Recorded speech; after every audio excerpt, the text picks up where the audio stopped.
Pittsburgh Steeler fans, it is time once again for another edition of the Curtain Call podcast. My name is Michael Beck, your deputy editor of BehindTheSteelCurtain.com, and my partner in crime, as always, right beside me here, Mr. Geoffrey Benedict. Geoffrey, how are you doing tonight, sir? Doing good, Michael. Always excited to talk football. Oh, always. Now, as part of our off-season series on the Curtain Call here, we bring in a special guest, breaking down draft prospects from across the league. So tonight, from Touchdown, Alabama, it is Patrick Dowd. Patrick, how are you doing tonight, sir? I'm great, Michael. I appreciate you guys having me on here. Oh, it's our pleasure having you. So, not to waste any time here, we can dive into a player.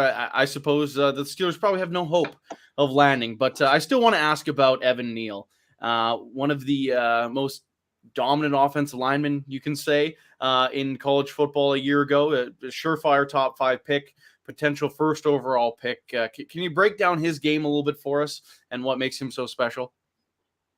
Well, I mean, if you were going to start a man in my play or whatever and put him at offensive tackle, I think he'd look a lot like Evan Neal. I mean, when you describe an NFL-ready offensive tackle in terms of just his physical ability, I mean, he fits the bill. And, you know, when he first arrived at Alabama, he was an immediate starter. He started at guard, moved to right tackle, then shifted over to left tackle this past season. So he's very versatile in that aspect. So, I mean, I think it makes a lot of sense for the Jaguars to want him with the first overall pick, especially considering their struggles on the offensive line this past season and wanting to protect Trevor Lawrence. So I think he's a perfect fit for them wherever they want to play him. Now, last year, Alabama put several offensive linemen into the NFL. Alex Leatherwood struggled a bit at center, tackle, moved to guard. Landon Dickerson had a phenomenal season for Philadelphia. Last year when we were at this point, we were talking, and we were like, man, these guys, like Alabama has this offensive line, and these guys are coming out, and Evan Neal is like so much better than them. On film, watching the games, he stood out so much. Did he improve this year? Where did he grow as a player, or is he just kind of was already capped out? Well, I mean, I think, to be fair, I think he still has a little bit of room to grow in terms of the pass blocking. But this guy, he's always been a dominant run blocker, and so I think he's ready in that regard. But I think he still has some room to grow. I think he gets on his toes a little bit in the pass rush. He gets beat. He gotta get awayed a little bit. But I think that he still has a ceiling to reach for. One more question on Neal for me. I'm just curious, if is he the kind of guy that changes your franchise, makes your team better moving forward? Is this the guy that you need to have on your team? I mean, if you're the Jaguars, I think so.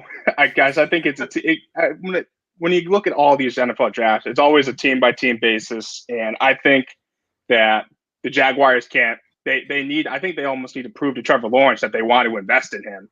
I mean – because he was the first overall pick last season, I think. And again, it was ugly at times for him on the offense dealing with that offensive line. So I think that I think he kind of is can't miss for them with that number 1 pick.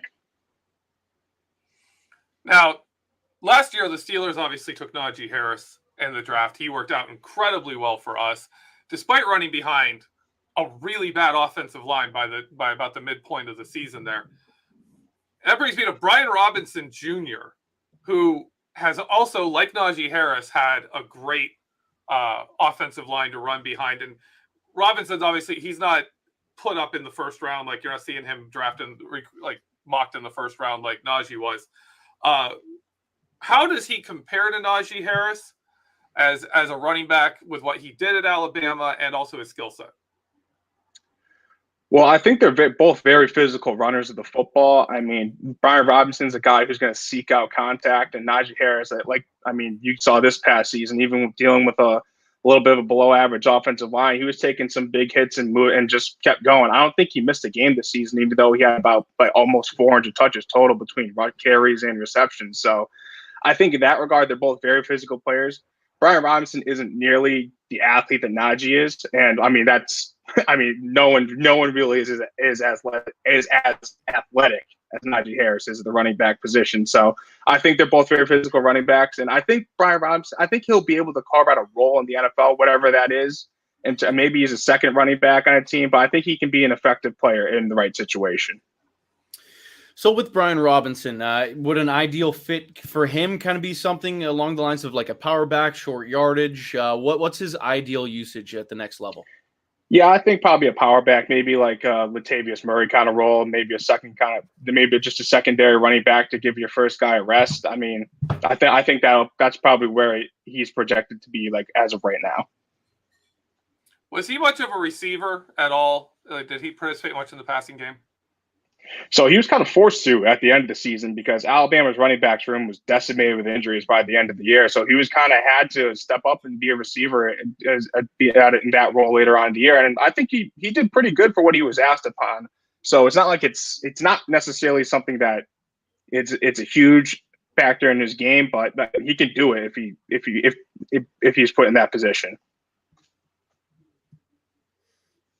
Now, transitioning outside a little bit here, I want to get to some of the receivers as well. I don't know how likely it is the Steelers go in a wide receiver direction, especially in the first round, especially as Alabama's been churning out these first-round wide receivers lately.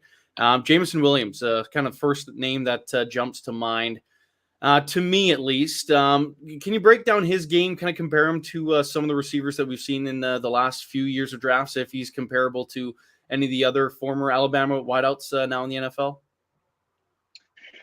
Well, in terms of former Alabama wide receivers, he's built a lot like Jerry Jeudy, but he's got another notch to his speed, as everyone has seen this past season. He really is a game wrecker in that regard, where you almost have to put a safety above him at all times to just take him away in that aspect. So I don't really know if there's a direct comparison I can come up with off the top of my head, but I mean, he's worth the first round hype. He's worth even with the knee injury. I mean, he's worth considering to be the first receiver taken off the board. Where do you see him lining up in the NFL? Do you think he fits best at like a X receiver where he's out in space and has more room to work, or is he best in the slot and in the Z position where he's like working crosses and using picks and things like that and going deep more?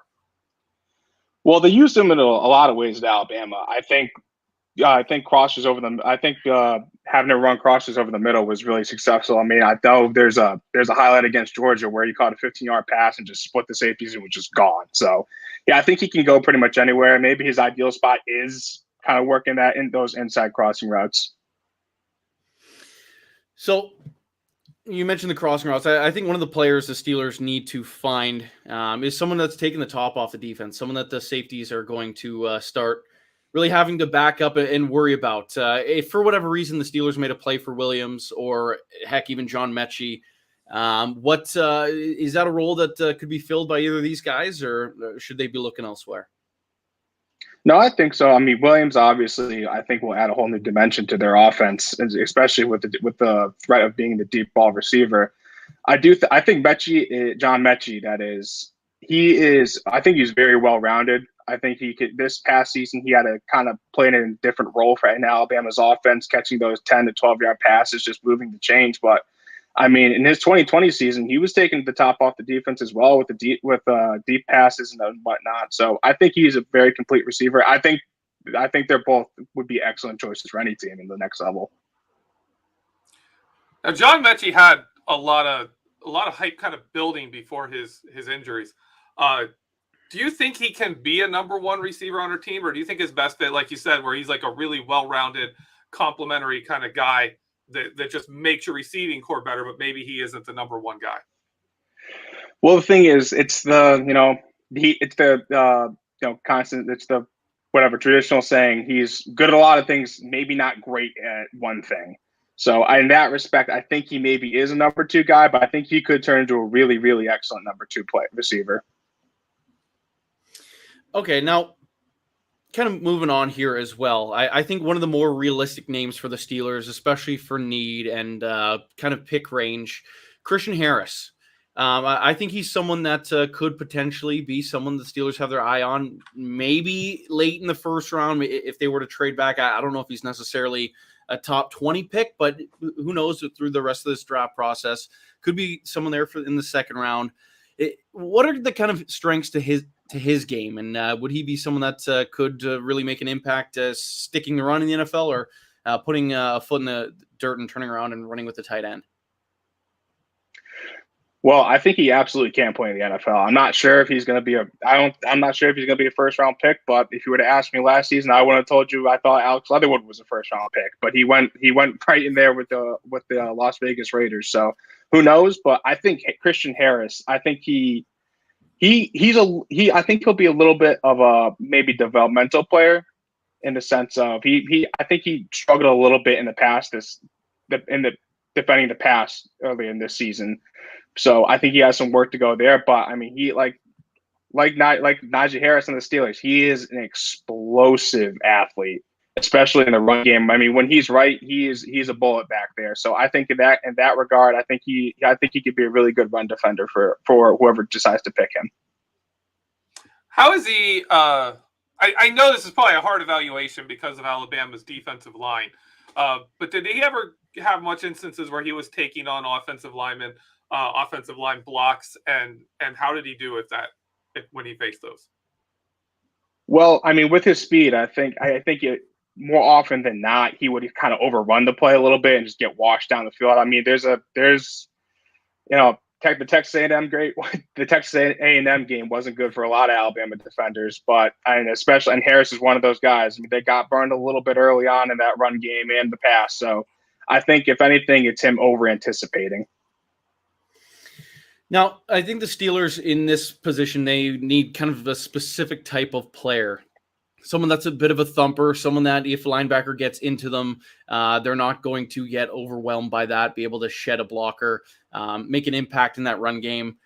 Is he someone that can do that? Is he someone that has the ability to step in right away? Like you mentioned, he's a developmental piece. Is he someone that the Steelers could lean on right away, or is this a guy that needs a year or two before he's really ready? I mean, I think he might need a year or two, but the best thing for him might just be to get thrown into the fire and just deal with the NFL speed and NFL physicality. So I think, I mean, with all these rookies, you never know who they're going to play, and I think the best option may be to just play him right away, just to see what he's got. How is Harris as a blitzer, both in run and pass?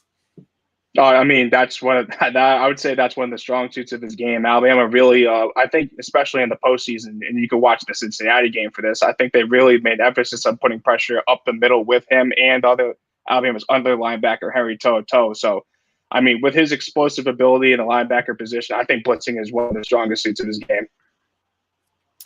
To move on here, I just want to make sure he is draft eligible here. Darian Mathis. So what are the kind of strengths to his game? I know the Steelers are looking for probably some extra depth, someone that can develop into being a starter as their defensive line ages. Is he someone that's like a 5-tech, someone that's outside, someone that can play nose tackle? Where does he kind of thrive inside for that Alabama defensive line?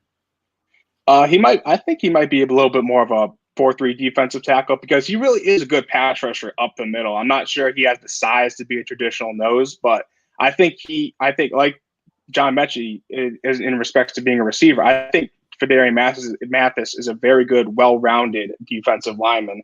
He made made major impacts in the run game for Alabama this past season, and he's a guy who can do things that don't show up in the stat sheet, whether it's just quarterback pressures or just taking on two blockers at once and freeing up someone else on the edge. So I think that he was a very well-rounded player. Yeah, as a well-rounded player, do you think his strengths fit into like his play style? Is he more of a play wrecker? Like, is he a guy who's going to get into your backfield and just mess up what you're doing, or is he more of a, he's going to read the play, see what you're doing, and react to it? And is he more versatile? Is he more like just put him in there and let him go forward and wreck stuff? I think he's a bit of both, really. Like I said, he's pretty well-rounded. So I think waiting and developing an Alabama system, because he's a guy who didn't play right away. He's someone who had to really work hard and earn his way into the rotation. So I think he has a lot of game experience that will translate well to the NFL.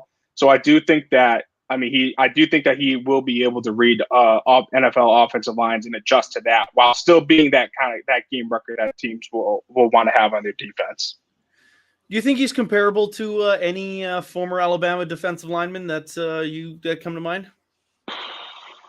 Man, I don't always love comparisons, but I No, think fair. in terms of maybe just flying under the radar, maybe not necessarily the same type of player, but Dalvin Tomlinson, I think, is a fair comparison. Maybe someone who was overlooked across his career, but can step in and be a starter right away, like he was with the Giants when he was first drafted. But I do think they are a little bit better, a little bit different players in terms of his play style. But I think he'll have that similar impact where he kind of flew under the radar, and once he gets to the NFL, he kind of sneaks up on you with his production. Now, last year, my draft crush was Christian Barmore. Of everyone, Michael can tell you, I was constantly on the Christian Barmore bandwagon. Do you think Darian Mathis can be that kind of player where Barmore went in the second round and then was one of the best interior defensive linemen out there? Does he have a chance to be that level of player? Because I didn't even see that in Barmore. I thought he was going to take a year to be that good. Or do you think he's a player that's going to take a little bit to find his seasoning? So I don't know if he's going to have the ceiling that Barmore has, because Mathis, he spent 4 years in the program, so who knows how much more he has to grow. But I think he can have that kind of impact where if you pick him in the second round, he just, like I said, sneaks up on you with his production. But I mean, Christian Barmore, he was a little bit of a roll of the dice from the Patriots last season, and it really worked out for him. So I mean, it goes to show you, if you just go to the right situation, it can all work out for you. Now, next player I want to bring up is Josh Jobe. Josh Jobe. Yeah. Jobe. Okay, we got it the second attempt. But yep. What's kind of his style as a corner? Is he someone that thrives more in man-to-man, or is he someone that's more of his own player? Ooh, well, I mean, Alabama primarily runs man-to-man defense, especially on the back end with Nick Saban. It's Nick Saban's specialty. And Josh Jobe's a very physical player, but it's gotten him into trouble, especially this past year. He was another guy who was kind of banged up in the back end, especially near the end of the year. But he led the team in penalties. He had 7 penalties defensively, a lot of pass interference calls, especially in very untimely situations for Alabama's defense. And by the end of the year, he was dealing with a turf toe injury, and he just had surgery and just packed it in, didn't play in the postseason. So he's someone who I think is a little bit hard to read in terms of where he will go or how good he'll be at the next level. But I mean, he has the measurables to be good, but he's got to get a little bit more mature on the field. Yeah. How much do you think that injury hurt him? And before this season, what did he look like? Well, before the season, he was one of their most important players defensively because he was somebody who was returning in the secondary. Alabama lost Patrick Dowd last year, so he was their next most experienced cornerback. So he was someone who was considered to be pretty relied upon in that back end. And he suffered the turf toe injury at the midpoint of the year. It was just something that kind of just nagged on him the entire way. I mean, he just didn't really he just kind of underperformed in the back half of the season. So I think the turf toe did play a factor. Now, of all the Alabama draftable prospects, one of the things I know the Steelers kind of need, especially with retirement of Ben Roethlisberger, is more leadership. So I'm just curious, of all the prospects that are draft eligible, who has the best leadership intangibles? I think Darian Mathis does, because he was one of Alabama's captains this past season, and he was one of their most tenured players and one of the most vocal players. And I think out of this group, he's definitely the most vocal out of all of them. So I think he does have the best leadership qualities out of anyone that's draft eligible on Alabama's side. I want to hit on the other cornerback, Jalyn Armour-Davis, who kind of was pushed into a bigger role this season. How good is he, and is he the better of is he better than Josh Jobe? Like, would you draft him higher than Josh Jobe, or do you think he's not quite the same ceiling of a player? Well, Jalyn Armour-Davis was another guy who had to earn his way onto the field. And this past year, he was Alabama's best overall corner. I mean, he was much more consistent than Jobe was, especially in the penalties. But he's the other guy who's coming off an injury, had a hip injury that ended his season prematurely. He wasn't able to play in the postseason. But I think he has potential to be a pretty solid NFL player on the back end. But the only thing that would be wary is that he has 1 full year of actually playing. So you're kind of rolling the dice there. But I think that he does have the potential to maybe have a little bit of a higher ceiling than Jobe. Now, Geoffrey, I know you had a pretty big list of prospects there. Are there any other guys you want to rattle out here and get some thoughts on? Yeah, some of the back end of the draft, undrafted free agent kind of class guys, Christopher Allen and LeBron Ray. Where do you think those guys fit into the NFL? Well, I think, first of all, I think Christopher Allen would be a steal for anybody, especially if he goes undrafted. He may be a guy who sneaks on your team and actually makes an impact, because before going into this season, I mean, in the Miami game, he was a game wrecker as well. Having him, and if Alabama had him and Will Anderson rushing the quarterback, I mean, it could have been something even more dangerous than it was this season. So I think that he could be, he has the NFL body too. I think he's 6'3", 6'4". He can be a pass for the next level. So I think he has a lot of value as an undrafted free agent. And same with LeBron Ray. LeBron Ray could just never stay healthy throughout his entire career, but when he did play, he was effective. And Nick Saban would say all the time that when LeBron Ray is healthy, this front seven plays differently. So I think both of those guys do have some value in terms of being undrafted free agents or just late round selections. Geoffrey, are you satisfied with all the prospects we touched on? Excellent stuff. Patrick, before we let you go, I want to give you the opportunity to plug any of your work, or just letting the people know how they can follow along and learn more about you and the Alabama prospects. Well, I mean, everyone can follow me on Twitter at Pat_Dowd77 on Twitter. And you can read all my work on touchdownalabama.com and all of our other great work in terms of Alabama everyday coverage or Alabama recruiting coverage. We got it all over there. Great stuff, ladies and gentlemen. Patrick Dowd, thank you so much for your time, sir. Yeah, anytime. Appreciate you guys having me on. All right. See ya. Thanks. Okay. Pittsburgh Steelers fans, that wraps things up for the Alabama portion of our show here. Pretty interesting stuff. You know, Alabama always has a ton of prospects coming out year after year. The Steelers, of course, landing one in the first round last year, Najee Harris, the super telegraphed pick. It seems like the Steelers telegraph their first round picks often, but we might get into that in a moment here with some of this combine information coming out these days. But Geoffrey, Benedict, do you expect another Alabama Crimson Tide to be a member of the Pittsburgh Steelers by the end of this offseason? Man, I'll tell you, a lot of them fit.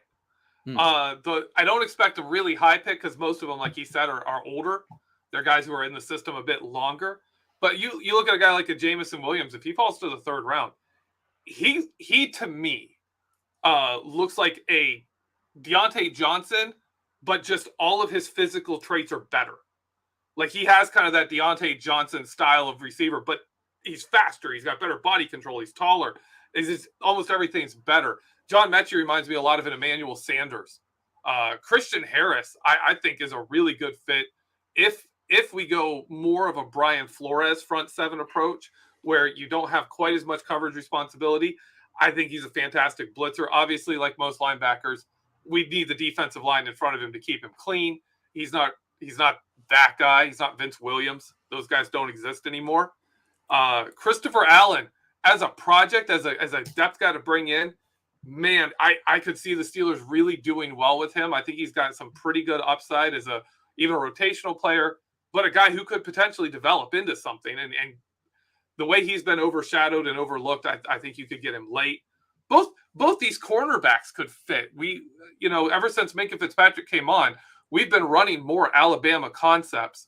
And Brian Flores comes from New England, where they have close ties to Nick Saban. I mean, like, Alabama cornerbacks would make sense for the Steelers. Either of these guys fall far enough, you could see them end up there. And really, a guy like a LeBron Ray is just he reminds me of an Isaiah Buggs, a guy you get late and maybe he gives you some value for a couple of seasons, or could turn into something even better.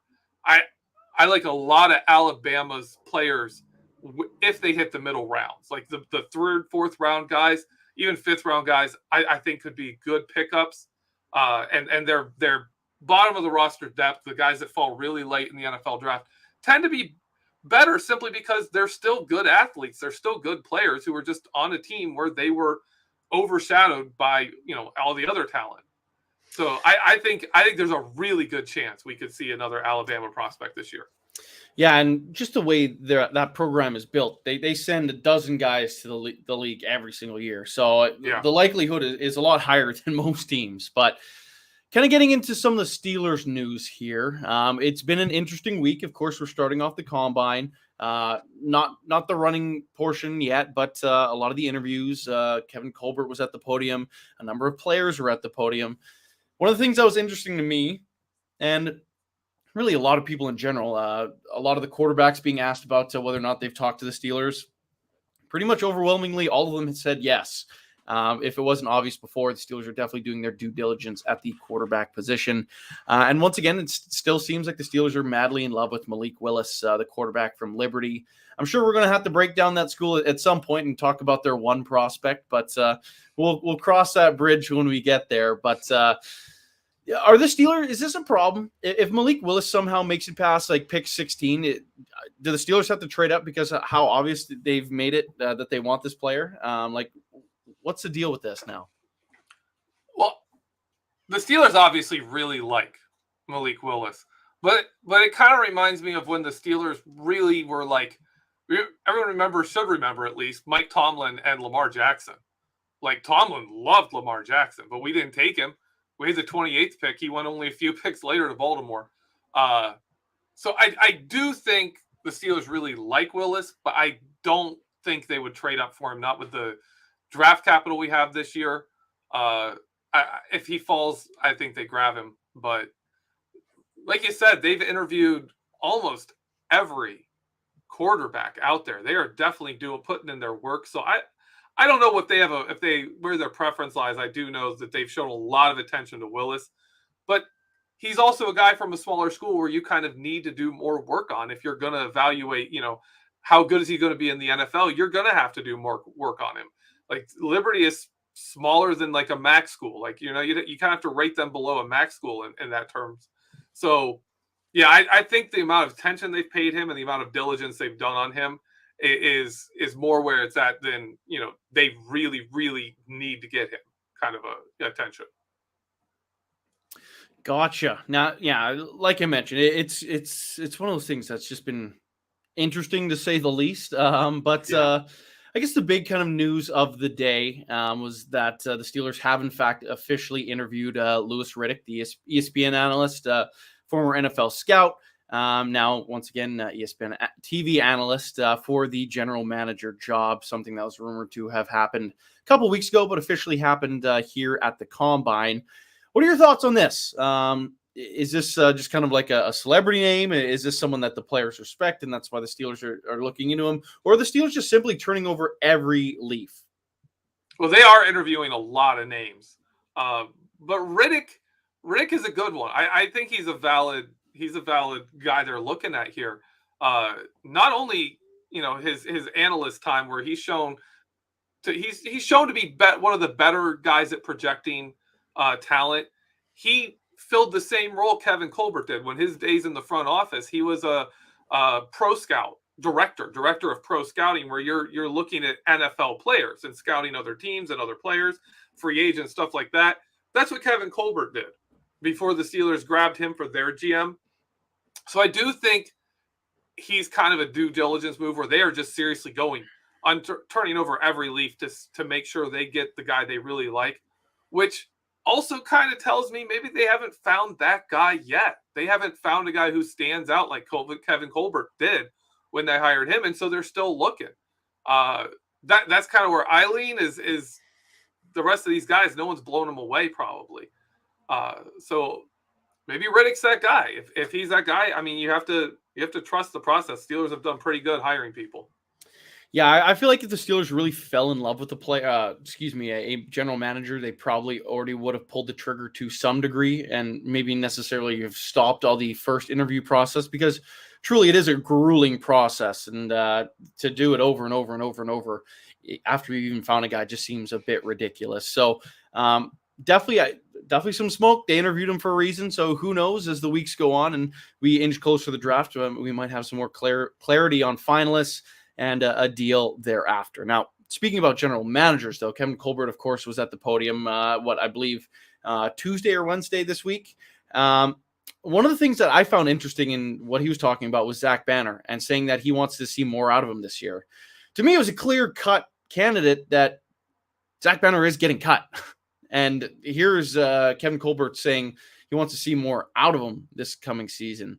What are your thoughts on this? I don't love the idea of bringing Banner back after how many injury issues he's had in consecutive years, and his price tag just doesn't seem to make any sense for me. Yeah, the price tag and his injuries kind of line up to make him an obvious cut. But the question is, if the Steelers want him, and if they think he is a guy that could come in and really help the offensive line if he's healthy, do you pay him just to keep him for that? I mean, I know they really like him, and his one game he's played for the Steelers, he looked good, but it was not even a full game, right? It was like not a full game of action. What was that? The Giants last year, the first game of the season, he played a decent chunk of the game, and he looked good. But that's a year. That's almost 2 years ago. How much value are we putting in that? So I don't get it. I don't see the economics of it making sense. I can understand wanting him to get healthy and to see if he can be the player he looked like he was trending towards. But he's not young, right? He kind of was hitting what should have been his peak years when he was developing with the Steelers and getting the chance to start. And now we're going to be 2 years after that, and he hasn't played. He's just been hurt. I can't imagine he's grown much as a player and gotten better over 2 years of not playing. So I don't know. It's hard for me to see the Steelers keeping him at that price value tag. Maybe they can renegotiate something, maybe turn it into a longer deal. I don't know how that would work, but you can't pay him that much. No, the easy move is the cut. Really, yeah. It really is. But another thing that was kind of perplexing that Kevin Colbert said, to me at least, was talking about Najee Harris, saying like he had a good rookie year, but it wasn't the start that Najee Harris envisioned to the season. To me, what's interesting here is that's possibly when Najee Harris was running his hardest, arguably making better decisions at the beginning of the season. Problem was the offensive line was pitiful to the nth degree. It was the worst version of the Steelers' offensive line all year long. The first half of the year, it progressively got better, not much better, but it was not good at the beginning of the season. To me, I'm a little worried that the Steelers aren't going to be all in on fixing this offensive line as they hope they should. That's kind of how I'm taking it, like that they might have a little bit more belief in these guys, especially with the comments about Banner. Kind of makes me sick to my stomach a little bit. If they come back with basically the same offensive line, that's a pie in the face of any player personnel person. So, Geoffrey, Benedict, do you think this is possible? And what would your reactions be if the Steelers took a very small approach to fixing the offensive line? I that's the side I said they're going to be on. I was like, I don't think they're going to make all these moves. And you were like, but they have to. They have to. This line is awful. And I'm like, I'm not disagreeing with you, Michael. The line was awful. I just don't think the Steelers see the solution as just a wholesale swap out of talent. I think they see it as, get a different coach in there and develop these guys and give them that old college try. They're working hard. Let them give them a shot. Give these guys, give Kendra Green another shot. Like, I think that's where the Steelers are going to end up on this. They don't do that. They don't go big and big changes. That's why I'm really hoping they go for one big guard. Like, they get that other guard spot just locked down. Because if you've got Dotson and you've got another top-level guard, the other guys don't have to be quite as good, but still, they need it. It's still, in my mind, like a passive approach. A lesser approach to this offensive line is bringing in two starters. Oh, yeah. Like, you've got to at least bring in two guys to start. That's minimum you don't in my have mind. two guards right now. You don't have two guards. Trey Turner's gone. You don't have two guards right now. I hope they're not bringing back Turner. I hope they're going for a bigger name than that, like a bigger move than that one. And you still got either a tackle or center. Someone else has got to be upgraded, definitely. So for me, minimum of two players, but I'm not certain the Steelers even are going to go that far. I can see them being like, yeah, we'll get another guard in a mid-tier range, and we'll see if we'll try and re-sign Chukwuekorafor and see if Kendra Green can improve. If they did that, I like that's pitchforks and torches. Like, how could you possibly do that to yourself? Like, I really, I would hate that so much. Like, even one starter, if they splurge and got the best guard on the market, whoever you may think that is, the offensive line would still be bad. Like, it's still like it wouldn't be great. Like if we're talking and they don't draft anyone especially high, like we're talking Dan Moore Jr. Hoping he improves more, Kevin Dotson, who's had his issues staying healthy and staying in shape, Kendra Green, who I honestly think is awful, and like I know a lot of people think, oh, just switch him to guard. I think you switch him to the bench and eventually switch him to being cut, or you just move on from him. Maybe try to trade him for a seventh because someone would bite. Like, honestly, that's my opinions of him. I don't think he's an NFL talent. The right guard, there's the guy you spent all your money on. That's all good. And then your right tackle's Banner, or if you also re-sign Chukwueze for. Like, to me, it's just that's still one of the worst offensive line in football. Even if you sign the best guard in free agency, it's not like one guy's enough. Two guys, to me, is borderline not enough there either. Like, to me, I feel like they need to find 3 starters this offseason. If they can't get that done, they're making a massive mistake. Now, Geoffrey, Benedict, around $30 million of total cap space right now. If the Steelers aren't spending it on the offensive line, where the heck are they spending this cash? Because they have to do stuff. Like, there's too many holes in the roster not to spend money. Re-sign Joe Hayden, right? As much as I love Joe Hayden, that would be. Oh, man, I was trade for a quarterback, right? Go get Jimmy G. What's even the point? Like as much Jimmy G behind this offensive line, it would be hilarious. Well, Jimmy G also has injury problems as it is. He needs shoulder surgery. If they make that deal and they don't fix the offensive line, the poor guy's going to be out before the preseason's over. As well as Rudolph and Haskins. Mason Rudolph. That's a trade to keep Mason Rudolph the starter, right there. Bring in Jimmy G so Mason Rudolph can start. Sean Manhattan puts $5 in the tip jar, says Trent Dilfer won a Super Bowl when he had Jamal Lewis and Priest Holmes. We need a backup running back. I do agree we need a backup running back. But one thing I would mention there is the Ravens defense in 2000 was one of the greatest of all time units. Just an absolutely nutty defensive unit. Heck, Rod Woodson playing safety, still an absolute stud. It was a great team. But I don't think you win championships in football anymore with sub-average quarterback play. I just don't think it's possible in today's game. Football in 2000 is not the same. It's not the same game in 2022. It is a different game. Yeah, like go ahead. I will go in and say I do agree with the fact that we need a second running back. Oh yeah, we do. We do need a second running back.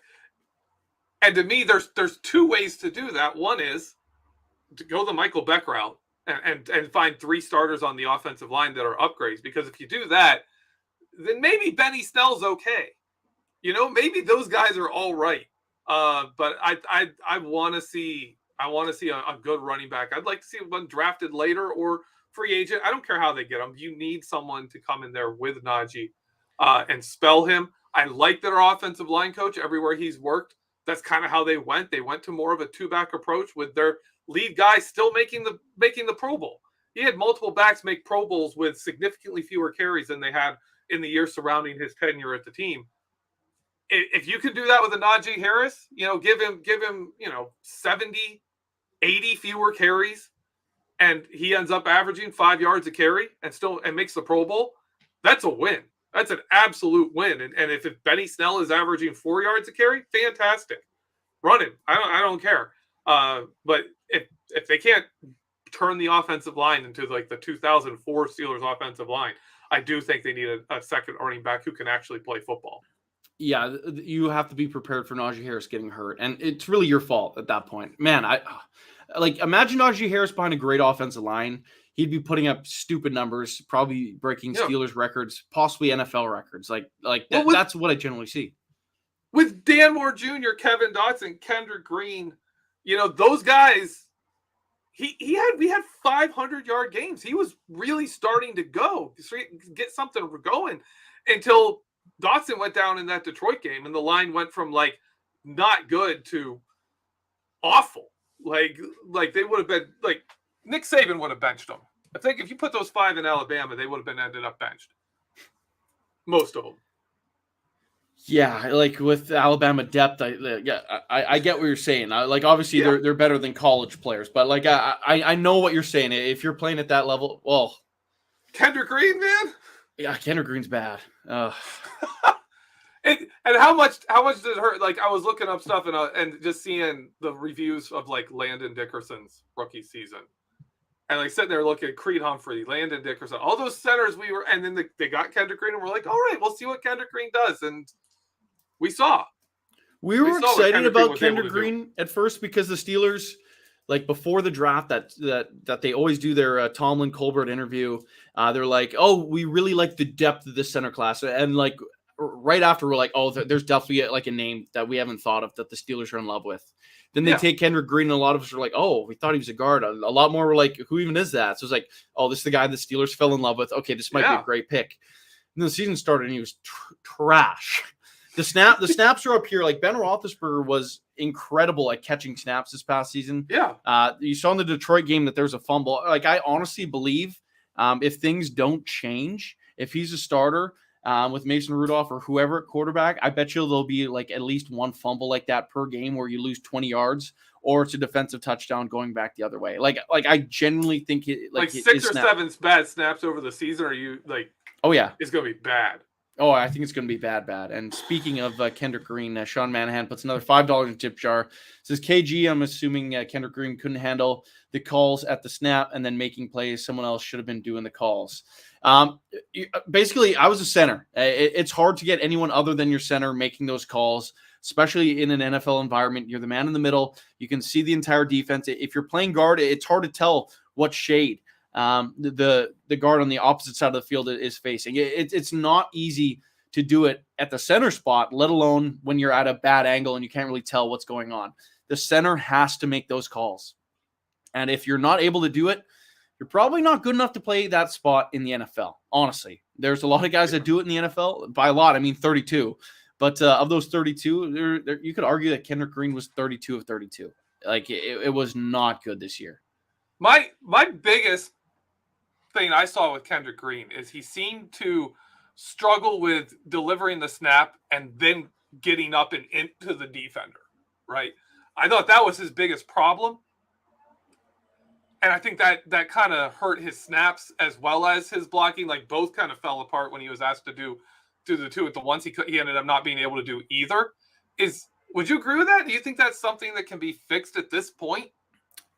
Like with his age, how long he's been playing football, and considering he hasn't been a center for really that long, I don't know if it can be fixed because it's a fundamental issue. Like playing center, you got to snap and step. Your first step and the snap have to be instantaneous. But by the time the ball's like been released from your hand, your first step should already be on the ground. You should be working on your second step. Like it's not acceptable not to have that level of timing. Like Kendra Green, like to a degree, was like, okay, now I got to snap the ball. Now I got to play football. And like that fraction of a second that it took for you to make that transition of mind, it's over. You've already lost the rep. You're already too far behind. It's an NFL athlete. You're not winning that rep. So like, who knows? Maybe a change to guard could be enough. He's still extremely undersized and a lot smaller than what he's listed on the Steelers website. I know he's listed at like 6'4". Pro Day measurements had him at like 6 foot, like closing in on 6'1". His arms are short. He's light. Like, yes, he's strong. I don't think he's getting any stronger, but his arms aren't getting any longer. He's not getting any taller.